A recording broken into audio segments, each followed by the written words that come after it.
but simplement de déstabiliser la région pour des intérêts qui n'ont rien à voir avec l'insécurité du Rwanda, parce que ce prétexte du soutien de la RDC au FDLR est fallacieux.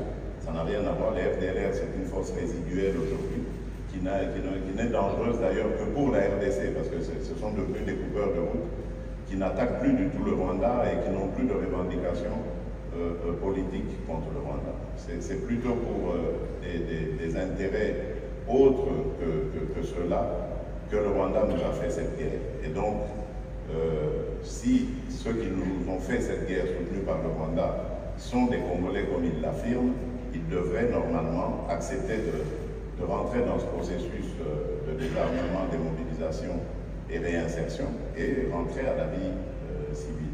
Et là, j'aimerais faire une précision et le marteler comme il le faut.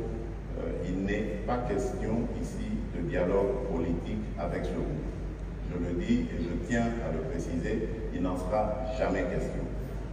Tout simplement parce que nous savons comment ceux qui nous déstabilisent procèdent. C'est à l'aide de ce genre au moyen de ce genre de dialogue qu'ils profitent de la situation pour nous infiltrer des éléments qui plus tard vont créer des revendications fallacieuses et justifier donc leur agression de la République démocratique du Congo. Nous n'allons pas le faire parce que nous avons retenu les leçons du passé d'une part, mais parce qu'aujourd'hui aussi il y a une nouvelle donne. L'Assemblée nationale, le Parlement en général, a pris une position claire et ferme là-dessus. Il ne sera désormais plus question de négociation politique avec des groupes armés qui craignent des moyens militaires, qui utilisent les